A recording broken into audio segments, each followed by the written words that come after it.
Alright, so hey gamers, it's Amandorful. Welcome to the finale of Let's Play Pikmin. And I'm going to start off by doing something that you've always wanted to do.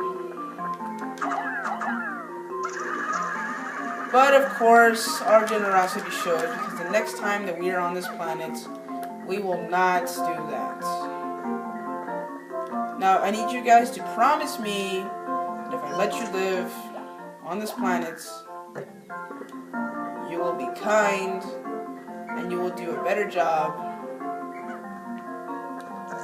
And if I plant some seeds in your honor, then that big meteor in the sky that picks up Pikmin will come for you. Well, basically you get what I'm trying to say, okay? So, we're gonna plant 10 yellow seeds. So the next time that we come to this planet, I don't know, yellows could serve a new purpose. A whole new generation of yellows that you can see back over there. So yes, now we have Joe, we have Steve, and I don't know.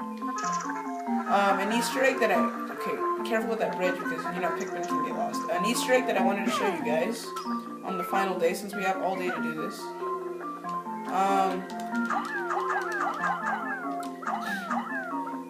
Maximum is 5. Actually, go zoom all the way out. This is a little Easter egg I want to show you guys. And we want to get the full resolution for this one. And the Pikmin carry you back by holding down the D-pad or 2 on the Wii remote. And you get a miniature firecracker show. Just a little Easter egg I wanted to show you guys. So, pretty, sparkly, very nice. So now, what is it? What is it going to be? I'm sure, you can do the Easter egg if you want on your way back. But personally, I just wanted to get that out of the way right now. And now we're going to get the, let's see if I can do this by memory. This thing is called not the reserve bank, the secret safe, right? Let's see. The secret safe, the final part. At last I have found it, the most prized possession. I am relieved. It is a heavy... Okay, so I just barely used my subconscious memory to remember that. And since it doesn't matter if we're going to leave Pikmin out or not, because they're always going to get back to base at the end of the story, I am going to go ahead and carry myself back to base because I'm not feeling, you know, I'm not feeling Olimar today, you know? I just don't want to, so you can use the Easter egg. And due to graphical limitations, they can only just carry you a little bit. And we get to see some textures here. Nice. Very nice.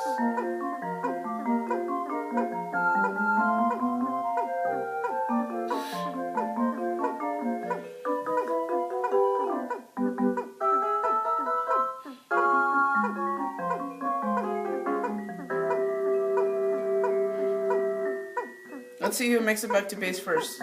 It's usually the Pikmin carrying the ship part. But no, we're gonna win the race, we're gonna win the race, we're gonna win the race, we're gonna win the race. Come on, tortoise and the hare. We did not win the race. We were so close.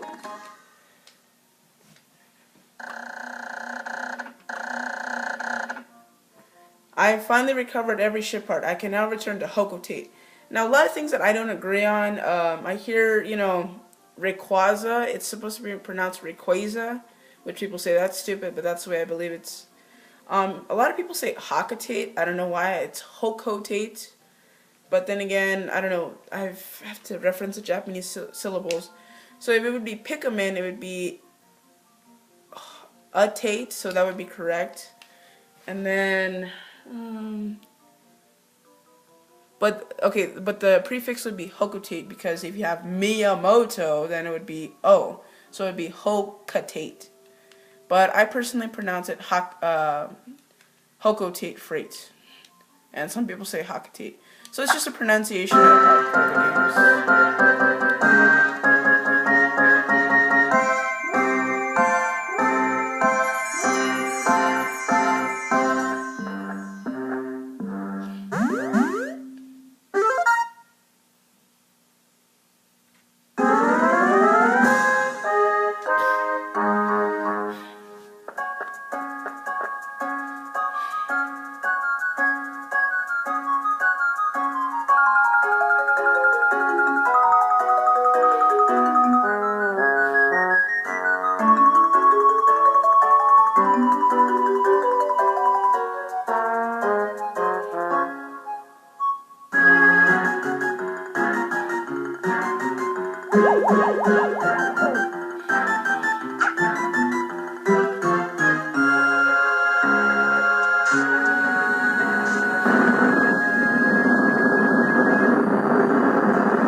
And as you can see, there's more species of onions. There's green onions, brown onions, navy blue onions. We'll see later.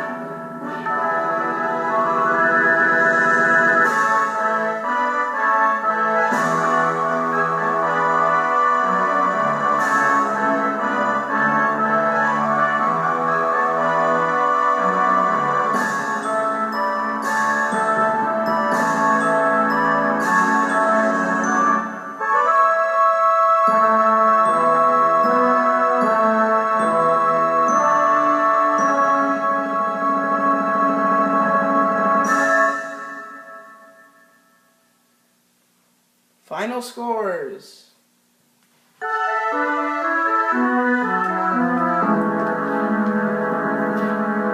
Now let's say you go back to, you try to fly, okay, I scored a third ranking because I've completed this game in 14 and 15 days. That started off with the distance spring, and also the second and third day I didn't get all the required ship parts.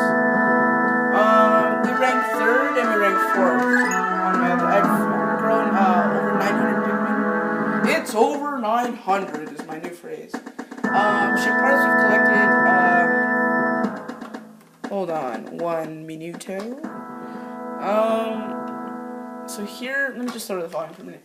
We collected the main engine, the positron generator. Positron generator converts the electrons. The main engine is, of course, the main engine. It's combustion. Eternal field dynamo is basically some D-cell batteries, some Duracell D-cell batteries. I don't know why I said that way. The extraordinary bolt is a special bolt. The whimsical radar is a radar that allowed us to extend our search over all 5 areas. The Geiger counter picks up oxygen, which is hazardous, is considered a type of radiation on the 1 through 8 of the periodic table for Hooke quotations. Radiation canopy, of course, protected us from radiation. It's required. Sagittarius, not required. Libra, I think it. No, these are required parts. They're astral projections of his son and daughter back on Hooke. The shock absorber basically decreases shock on the ship. Automatic gear is basically lines up the where is it? The gluon drive. The gluon drive is a set of gears that operates on its own with gluons, zirconium rotor, Libra, guard satellite, analog computer, gravity jumper, omega stabilizer, anti-dioxin filter that doesn't need to even be explained, ionium jets, the pilot seat, the intercell radio, and the other 5 parts down here are non-required. The space float is used to float through space, and the massage machine is, of course, you know what that is. The UV lamp, the secret safe, and the Nova Blaster, well, that pretty much is self-explanatory. So let's go ahead and save the game here. And that does it for this project. Anyway, it's been the Mandorful, and I'll see you guys then. But let's just go ahead and finish the credits. The Super Mario Club.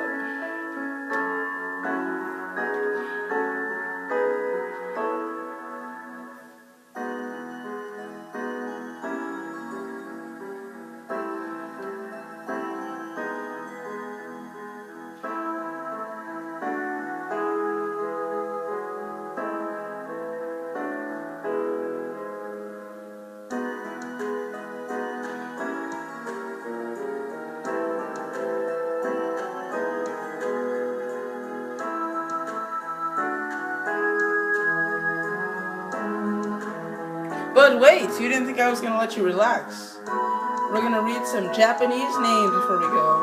Makota Minaga, Hiromasa Shikata, Hidekazu Ota, Hirasuto Kawabata, Shusuke Makita, Takumi Kawago, Daiji Amai, Kerijo Ennoi, Hidekai Shimizu, Hajime Wake, Viltrin. Oh, okay, so the American names are easy.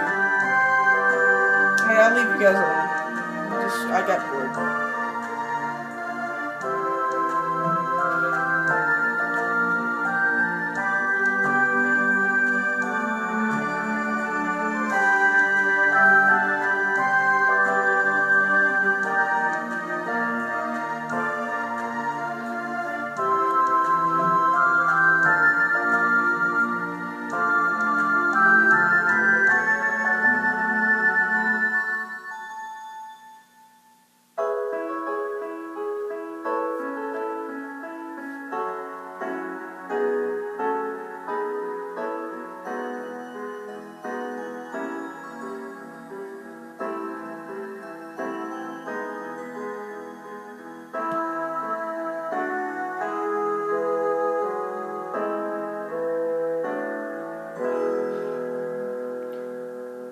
now for an enemy roll call. The armored cannon beetle.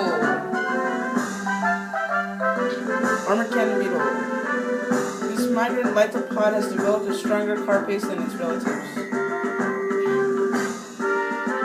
The beady long legs. And whoever was playing that did a horrible job. Beady long legs. Waxy secretion from this creature's distinctive armor shell. Which doesn't make any sense. And whoa. The bread bug. This creature's thick hide protects it from most attackers. The burrowing snagger. And there's the pileated snagger in the next game. Somebody didn't know some of these strategies. Burrowing snagger. This bluish blue of the feathers distinguishes from the burrowing snarler, which we never saw in the Pikmin series. I don't know if they're going to do it. And see, there's bulborbs. Candy pop, but there's bulborbs in the distance spring. This is the beta version. Could this be the next step in Pikmin evolution, like the Pikmin themselves? That has many mysteries.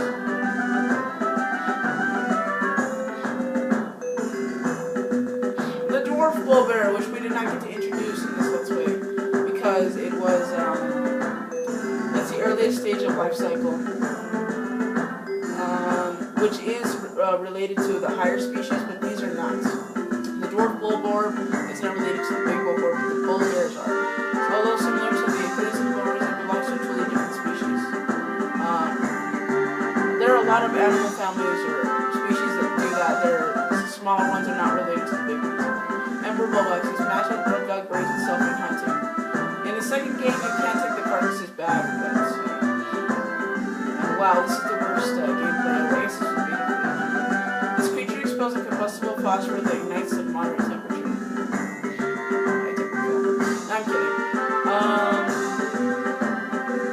Snitch bug. My least favorite enemy. Swooping snitch bug. This rare species uses its antenna as wings. You're so impressed. You just fly with that. That's some kind of disease. Mutation. I don't know what you are. The Gulix. A watery gelatinous membrane. Now, if you go back to the impact site, you'll get a Mamuda or a Gulix. Mamuda is the Smoky Prog's undeveloped form. I love the music. Anyways, this creature collects nectar for the larvae waiting in its nest. It'll just disappear and then it'll teleport to where it is. It can go because it's thinner than air. Iridescent flint beetle. This is checked in Pikmin many times. Foragers towards undigested pellets and its stomach furniture. It's the light bites and the little plants, the duckweed, all that does not get bio. Bermuda, this creature seems to be fond of flowers, but only for its decorative properties. So we don't know what some of these creatures eat. Some of these creatures don't even eat. They're just single-celled